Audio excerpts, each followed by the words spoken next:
जो कथा भागवत में भगवान के विषय में बताया जाता है। मैंने कहा वे झूठ बोलते हैं। अगर कोई इंसान बीमार होता है तो कहां जाएगा बोलो? राम मंदिर जाओगे या अस्पताल जाओगे? कहते हैं गाय का गोबर खाने से कैंसर ठीक होता है, तो बताओ भक्तों, इलाज के लिए विदेश क्यों जाते हो? समझो जरा। ये सब हम लोगों को भगवान के नाम पर गुमराह कर रखा है। और जब यही लोग कहते हैं धन दौलत त्याग कर भगवान की शरण में आ जाओ, और खुद कहीं पर भागवत कहने जाते हैं, लाखों रुपये लेते हैं। ये मायाजाल ही तो है।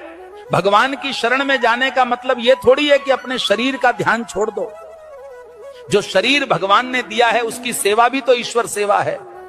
जब बुखार आता है तब राम की जगह दवा ढूंढते हो।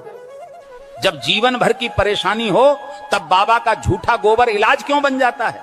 गाय पूज्य है, इसमें कोई दो राय नहीं, पर यह कहना कि गोबर खाने से कैंसर ठीक हो जाएगा, यह विज्ञान नहीं, धोखा है।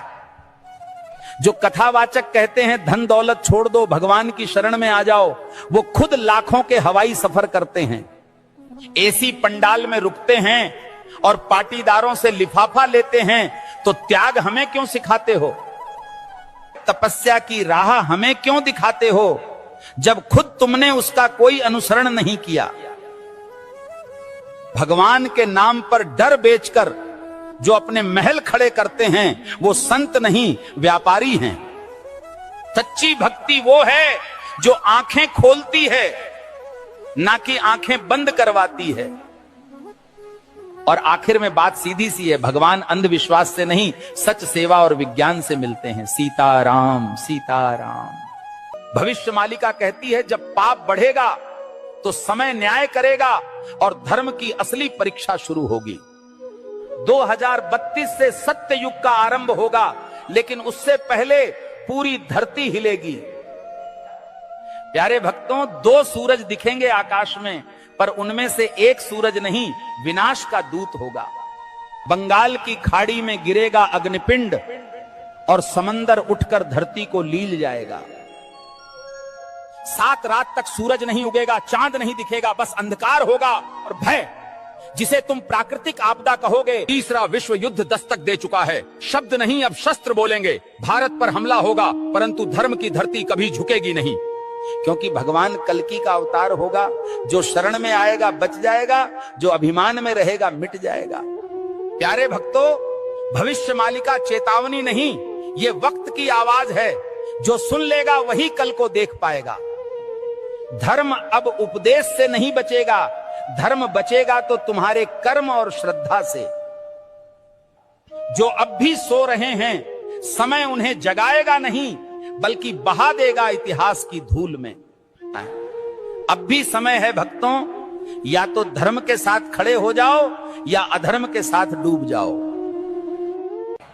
कल सऊदी अरब में आयोजित मेरे सत्संग के दौरान एक भक्त ने मुझसे एक दुखद प्रश्न किया। भक्त ने प्रश्न किया, गुरुजी, क्या राखी बांधने से बड़ी बात यह नहीं कि हर औरत को बहन समझा जाए? अरे मूर्खों, राखी के धागे पर इज्जत की एक्टिंग करते हो और बाकी दिन उसी इज्जत को आंखों से नोचते हो। राखी का धागा इज्जत का प्रतीक है, पर नजरें ही इज्जत न दें तो वो धागा क्या करेगा? जो आज बहन कह रहे हैं, कल उसी जैसी स्त्री को घूरते हैं। यही विडंबना है। जिस दिन पुरुष की नजर नारी को सच में बहन समझने लगेगी, उस दिन हर बेटी, बहन, हर स्त्री सुरक्षित अनुभव करेगी। भाई कहे जाने से कोई बड़ा नहीं बनता, उसके विचारों और दृष्टिकोण में सम्मान हो, यही सच्ची मर्दानगी है। राखी की रस्म निभाना सरल है, पर नीयत की सफाई असली परीक्षा है। हे प्रभु, जो स्त्री को देखकर गंदे ख्याल लाता है वो कभी भाई नहीं बन सकता। हर लड़की बहन जैसी लगे, ये सिर्फ कह देने से नहीं होता, जब तक मन से उसे बहन समझा न जाए। राखी कोई ताबीज नहीं है, ये चेतावनी है सोच को पवित्र करने की और नारी को नजर से नहीं सम्मान से देखने की। जिस पुरुष की मर्दानगी किसी नारी की रक्षा न कर सके, वो राखी के धागे का भी हकदार नहीं।